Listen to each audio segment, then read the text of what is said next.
चलिए तो हम लोग आज डिस्कस करेंगे प्राचीन भारत का इतिहास। तो हम लोग ने जो प्रोग्राम डिजाइन किया है ऑब्जेक्टिव का, कि लगभग पर डे ऑब्जेक्टिव जाएगा और ऑब्जेक्टिव दो प्रकार का होगा। एक जो हम लोग घटना चक्र करेंगे वो घटना चक्र का ऑब्जेक्टिव होगा, और दूसरा होगा दृष्टि आईएएस का प्रीलिम्स प्रैक्टिस टेस्ट सीरीज। दृष्टि का प्रीलिम्स प्रैक्टिस टेस्ट सीरीज, आपको इतना ही करके जाना है एग्जामिनेशन। ठीक है, स्टार्ट करते हैं। तो हम लोग आज एंशिएंट हिस्ट्री देखेंगे और एंशिएंट हिस्ट्री का हम लोग ऑब्जेक्टिव देखेंगे। रॉबर्ट ब्रूस फूट कौन थे? तो एक भूगर्भ वैज्ञानिक थे, पुरातात्विक थे, या पुरावन प्रतिशास्त्री थे, इतिहासकार थे। तो भूगर्भ वैज्ञानिक और पुरातात्विक दोनों थे। एनसाइक्लोपीडिया ब्रिटानिका के अनुसार रॉबर्ट ब्रूस फूट ब्रिटिश भूगर्भ वैज्ञानिक और पुरातात्विक दोनों थे। जियोलॉजिकल सर्वे से संबंध रॉबर्ट ब्रूस फूट ने 1863 में भारत में पाषाणकालीन बस्तियों के इन्वेंशन की शुरुआत की थी। तो 1863 में क्या किया था उन्होंने? 1863 में भारत में पाषाणकालीन बस्तियों के इन्वेंशन की शुरुआत किया था कौन? Robert Bruce Foote. इस प्रश्न का उत्तर ए और बी दोनों सही होगा। तो भूगर्भ वैज्ञानिक भी है और पुरातात्विक भी है। आगे बढ़ते हैं। कोपेनहेगन संग्रहालय की सामग्री से पाषाण, कांस्य और लौह युग का त्रियुगीय विभाजन किया था। कौन किया था? थॉमसन ने। कारण कोपेनहेगन संग्रहालय की सामग्री से जो पाषाण, कांस्य और लौह युग का जो त्रियुगीय विभाजन किया था, और सुनोगे ना, पाषाण युग, कांस्य युग, लौह युग का तीन त्रियुगीय जो विश्लेषण किया था, विभाजन किया था, वो कौन था? तो थॉमसन ने किया था। कौन किया था? थॉमसन। डेनमार्क के कोपेनहेगन संग्रहालय की सामग्री के आधार पर पाषाण, कांस्य और लौह युग का त्रियुगीय विभाजन 1820 ईस्वी में पुरातात्विक क्रिश्चियन जर्गेनसन थॉमसन ने किया था। थॉमसन ने किया था त्रियुगीय विभाजन। उत्खनन प्रमाणों के अनुसार पशुपालन का प्रारंभ हुआ था निचले पूर्व पाषाण में या मध्य पूर्व पाषाण में, ऊपरी एवं पाषाण काल में या मध्य पाषाण काल में। तो मध्य पाषाण काल में। ये यूपीपीएससी से पूछा गया है, मेंस को 2006 पूछा गया है कि उत्खनित प्रमाणों के अनुसार पशुपालन का प्रारंभ हुआ था, तो मध्य पाषाण काल में हुआ था। मध्य पाषाण काल के अंतिम चरण में पशुपालन के साक्ष्य प्राप्त होने लगते हैं।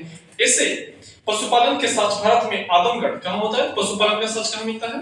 तो पशुपालन का साक्ष्य मिलता है, पशुपालन का साक्ष्य मिलता है आदमगढ़ अर्थात होशंगाबाद मध्य प्रदेश में, तथा बागौर भीलवाड़ा जो कि राजस्थान में मिलता है। तो पूछ देगा कि पशुपालन का साक्ष्य दो जगह मिलते हैं, कहां? एक मध्य प्रदेश और दूसरा राजस्थान। मध्य प्रदेश में कहां मिलता है? तो मध्य प्रदेश में मिलता है होशंगाबाद में, आदमगढ़ के होशंगाबाद में, और दूसरा है भीलवाड़ा राजस्थान में मिलता है पशुओं का पशुपालन का प्रारंभ का साक्ष्य। नेक्स्ट सवाल नंबर 4। मध्य पाषाणकालीन प्रसंग में पशुपालन के प्रमाण जहां मिले हैं वह स्थान कहां है? तो अभी बताया गया आदमगढ़। कहां बताया गया? आदमगढ़। नेक्स्ट अगला सवाल। निम्न में से किस स्थल से हड्डी के उपकरण प्राप्त हुए? चोपड़ी मांडव से या काकोरिया से या मधहदा से? तो मधहदा से प्राप्त हुआ। कहां से हुआ? मधहदा से। तो हड्डी के उपकरण कहां से मिला है? तो हड्डी का उपकरण मिला है मधहदा से। मध्य पाषाणकालीन मधहदा उत्तर प्रदेश के प्रतापगढ़ जिले में स्थित है। मधहदा कहां है? तो अगर कोई पूछ दे कि मधहदा कहां है, तो मधहदा जो स्थित है उत्तर प्रदेश के प्रतापगढ़ जिला में स्थित है। उसने बड़ी मात्रा में हड्डी एवं सींग निर्मित उपकरण प्राप्त हुआ है। जिया शर्मा मधहदा में 3 क्षेत्रों का उल्लेख करते हैं। कौन करते हैं? तो जिया शर्मा मधहदा में 3 क्षेत्रों का उल्लेख करते हैं, जो झील क्षेत्र, बुच्चड़खाना, संकुल क्षेत्र एवं कब्रिस्तान निवास क्षेत्र में बटा था। बुच्चड़खाना संकुल क्षेत्र से ही हड्डी एवं सींग निर्मित उपकरण एवं आभूषण बड़े पैमाने पर पाए गए। तो ज्यादा कोई ऐसी चीज नहीं है, बस याद रखिएगा मधहदा से हड्डी प्राप्त हुआ। ठीक है। सवाल नंबर 6। हड्डी से निर्मित आभूषण भारत पाषाण काल के संदर्भ में कहां से प्राप्त हुआ है? तो मधहदा। वही सवाल है जो ही आपने पढ़ा। एक ही कब्र से 3 मानव कंकाल मिलते हैं, और कहां मिलते हैं? दमदमा से। एक ही कब्र से 3 मानव कंकाल मिलते हैं, और कहां मिलते हैं? दमदमा से। नेक्स्ट अगला सवाल। इसका हम लोग थोड़ा एक्सप्लेनेशन देख लेते हैं। मध्य गंगा घाटी के प्रतापगढ़ जिले में स्थित सराय नहर राय मधहदा तथा दमदमा का उत्खनन हुआ था। क्या हुआ था? तो ये कहां है? मध्य गंगा घाटी के प्रतापगढ़ जिले में जो स्थित सराय नहर है, मधहदा तथा दमदमा का उत्खनन हुआ। दमदमा में लगातार 5 वर्षों तक किए गए उत्खनन के फलस्वरूप पश्चिमी तथा मध्यवर्ती क्षेत्रों से कुल मिलाकर 41 मानव सावधान ज्ञात हुए। कितना? 41 मानव सावधान ज्ञात हुए हैं। इन सावधान में से 5 सावधान युग्म सावधान है, और एक सावधान में 3 मानव कंकाल एक साथ दफनाए मिले। मतलब 5 में युग्मक मतलब पुरुष महिला मान दोनों को मिला है 5 सावधान में, और एक समाधान में क्या है कि 3 मानव कंकाल मिला, अर्थात ऐसा पता चलता है कि वह 3 शवों को क्या किया गया? दफनाया गया। राइट। सवाल नंबर 8। तो सब कहां मिला है? तो ये मधहदा एक ही कब्र से 3 मानव कंकाल कहां मिला है? तो दमदमा, याद रखिएगा दमदमा, दमदमा। सवाल नंबर 8, खदानों की कृषि जो सर्वप्रथम प्रारंभ हुई थी वह कहाँ हुई थी, सॉरी किस काल में हुई थी, तो नवपाषाण काल में। खदानों की कृषि सर्वप्रथम प्रारंभ हुई थी किस काल में, तो नवपाषाण काल में। खदानों का उत्पादन सर्वप्रथम नवपाषाण काल में हुआ था। यही वह समय था जब मनुष्य कृषि कर्म से परिचित हुआ था, कृषि कर्म से परिचित हुआ था। भारत में मानव का सर्वप्रथम साक्ष्य कहाँ मिलता है, तो भारत में मानव का सर्वप्रथम जो साक्ष्य मिलता है वह नर्मदा घाटी में मिलता है। भारत में मानव का जो सर्वप्रथम साक्ष्य होता है वो मध्य प्रदेश के, कहां, तो मध्य प्रदेश के पश्चिमी नर्मदा क्षेत्र में मिला है। इसी खोज 1982 में किया गया।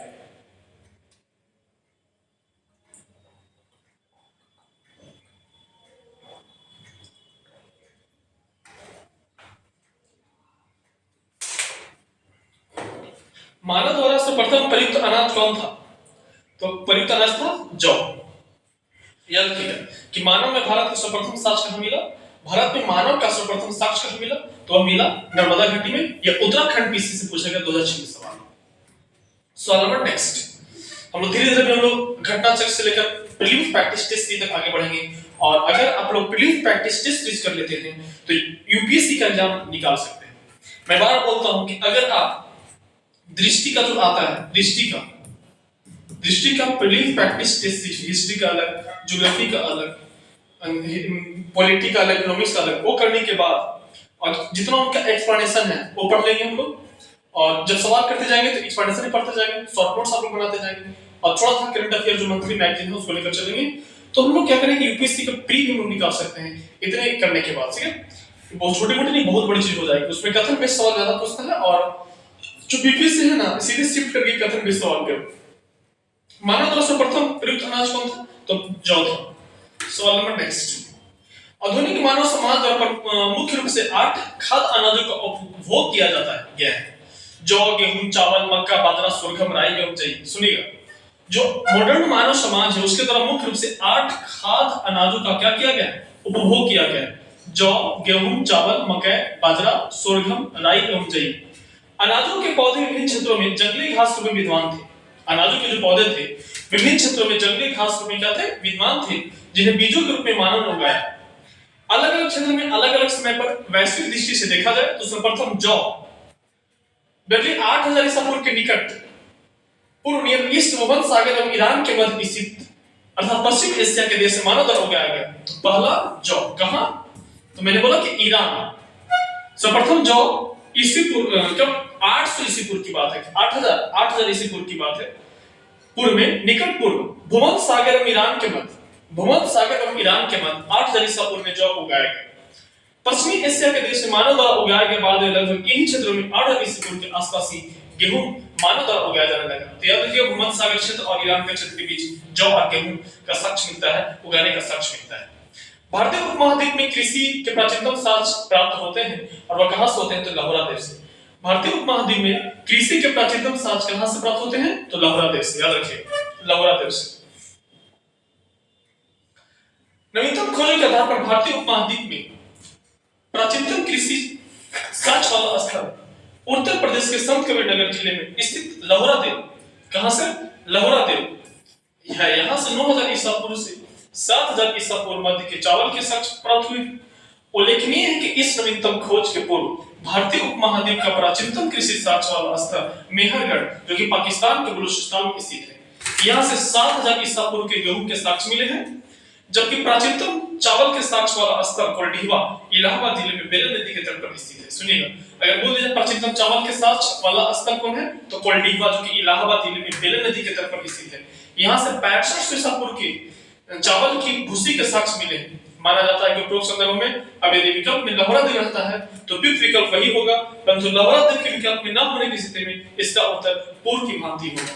तो अगर लाहौरा देव होगा तो क्या होगा, लाहौरा देव होगा, नहीं तो कोल्डीवा होगा। ठीक है, अगर लाहौरा देव होगा तो लाहौरा देव मानना है, नहीं होगा तो कोल्डीवा मानना है। ठीक है, अगर लाहौरा देव आया तो लाहौरा देव, नहीं तो कोल्डीवा मानना है। सवाल नंबर 12, भारतीय उपमहाद्वीप में कृषि के प्राचीनतम साक्ष्य कहां मिला है, तो लाहौरा देव नहीं है,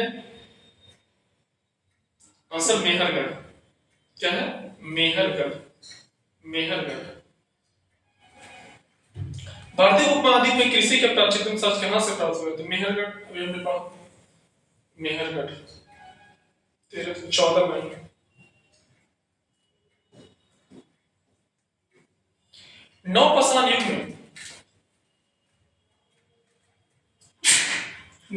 युग में भारतीय उपमहाद्वीप के उत्तर पश्चिम क्षेत्र में निम्नलिखित में से किस स्थान पर कृषि के अभ्युदय के प्रारंभिक प्रमाण मिलते हैं? तो मेहरगढ़। भारत में पशुपालन, सवाल नंबर 15, भारत में पशुपालन एवं कृषि के प्राचीनतम साक्ष्य प्राप्त होते हैं तो कहां? तो आंसर हम किस में चलेंगे? तो मेहरगढ़ में चलेंगे। ठीक है,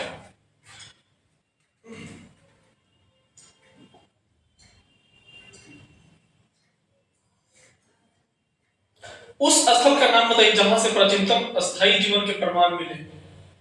तो देखिए, मान लीजिए जब कृषि हुआ ना, कृषि खेती बाड़ी होना लगेगा तो वहां सब क्या होगा? जीवन अस्थायी हो जाएगा। देखे विकल्प में प्राचीनतम अस्थायी जीवन के प्रमाण सर्वप्रथम बलूचिस्तान के कच्ची मैदान स्थित मेहरगढ़ से मिले हैं, जिसकी प्रमाणिक तिथि है 7वीं सहस्त्राब्दी ईसा पूर्व 7000 ईसा पूर्व है, जबकि किले गुल मोहब्बत एवं कालीबंगा की प्राचीनतम तिथि क्रमशः 4000 ईसा पूर्व 35 ईसा पूर्व है। अतः विकल्प डी सही। देखिए वैसे किन स्थानों से मध्यपाषाण काल में पशुपालन के प्रमाण मिले? तो मध्यपाषाण काल के बाद बोल दे कि मध्यपाषाण काल में कब की बात हो जाए? मध्यपाषाण काल में। अगर मध्यपाषाण काल में बोले तो बागौर। मध्यपाषाण काल में पशुपालन के प्रमाण कहां मिलते हैं? बागौर में। मध्यपाषाण काल से पशुपालन के साक्ष्य प्राप्त होने लगते हैं। पशुपालन के प्रारंभिक साक्ष्य मध्य प्रदेश में होशंगाबाद के निकट आदमगढ़, पुराण स्थल और राजस्थान के भीलवाड़ा जिले में स्थित बागौर से मिलता है। इनमें से किसको चालकोलिथिक युग भी कहा जाता है? तो ताम्रपाषाण युग को हम लोग क्या बोलते हैं? चालकोलिथिक युग।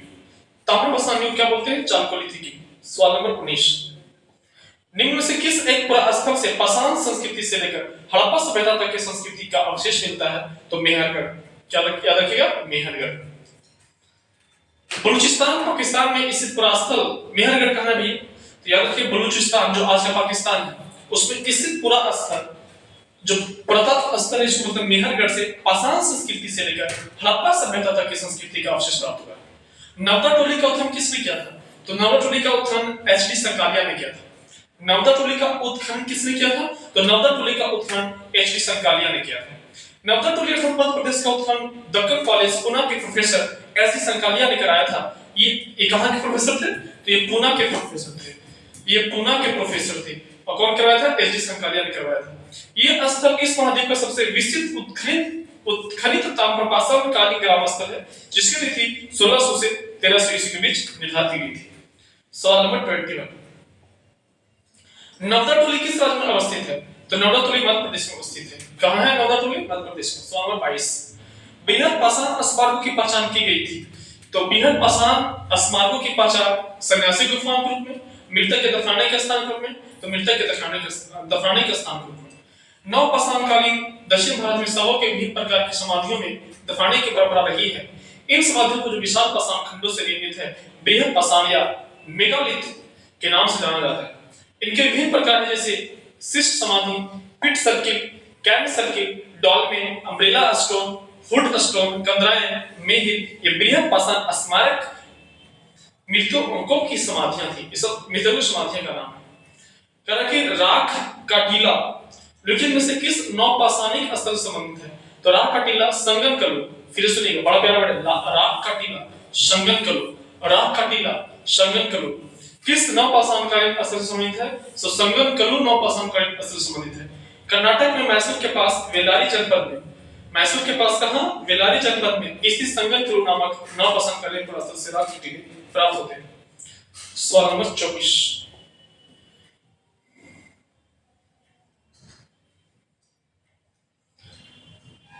भीमबेटका किसके लिए प्रसिद्ध है? भीमबेटका गुफाओं के लिए प्रसिद्ध है, गुफाओं के शैल चित्रों के लिए। याद रखिएगा भीमबेटका किसके लिए प्रसिद्ध है? तो भीमबेटका जो है गुफाओं के शैल चित्रों के लिए प्रसिद्ध है। मध्य प्रदेश के रायसेन जिले में स्थित भीमबेटका प्रागैतिहासिक से चित्रकला का श्रेष्ठ उदाहरण है। इन गुफाओं में जीवन के विविध रंगों को पेंटिंग के रूप में उकेरा गया, जिनमें हाथी, सांभर, हिरण आदि के चित्र हैं। अब तक लगभग 700 शरण स्थलियों की पहचान की जा चुकी है। इनमें 243 भीमबेटका समूह से तथा 178 लाखा जुआर समूह से स्थित है। निम्न में से कौन सा स्थल प्रागैतिहासिक चित्रकला के लिए प्रसिद्ध है? तो बता दिया जाए तो भीमबेटका। भीमबेटका। आज हम 25 ऑब्जेक्टिव तक करने दीजिए, 25 ऑब्जेक्टिव तक। तो जो आपको इस चैनल पे जा रहा है, सिलेक्शन पॉइंट पे जो चैनल पे जो एमसीक्यू जाएगा उसको एक बार देख लीजिएगा। तो हम लोग एमसीक्यू करवाने का 2 प्रोग्राम बनाया है, हम लोग को बीपीएससी इस बार निकालना है। तो मैं भी मेन से बैठ रहा हूँ 26 तारीख से, जो 25 तारीख से मेन से स्टार्ट है उसमें बैठ रहा हूँ मैं भी। तो फिर बीपीएससी कैसे निकालना है, क्या रणनीति था मेरा, और क्या निकल सकता है इतना आसान जल्दी, इतना आसान समय में, तो क्या रणनीति होनी चाहिए। तो मैं यही बोलता हूँ कि हम लोग को प्रैक्टिस के लिए 2 काम करना है। पहला घटना चक्र लगा लेना है, घटना चक्र, और दूसरा हो जाएगा दृष्टि का प्रीलिम्स प्रैक्टिस टेस्ट सीरीज। दृष्टि का प्रीलिम्स प्रैक्टिस टेस्ट सीरीज, और लगाना ही नहीं है, हर एक व्याख्या को पढ़ना है हम लोग को, ठीक है। कुछ ना करे, आप लोग मेरे साथ जुड़ते रहिए, जो भी वीडियो जाता है उसको देखते रहिए, और उसके बाद हम लोग को मंथली कैरेक्टर फिर करते रहना है ना। और एक प्रोग्राम स्टार्ट जो हुआ है, हमेशा इस चैनल पर डे एक टॉपिक जाएगा मेंस का, पर डे एक टॉपिक जाएगा मेंस का, है ना। जैसे मान लीजिए आज से शुरू हो रहा है, तो आज मान लीजिए पाल कर ला, कल मौज कर ला, है ना। 5 दिन जाएगा, छठा दिन अब हम लोग को पूरा क्विक रिवीजन करना है, और 7वां दिन उससे एक टेस्ट, ठीक। Thank you. आज क्लास यहीं तक ड्रॉप करते हैं। जय हिंद, जय भारत।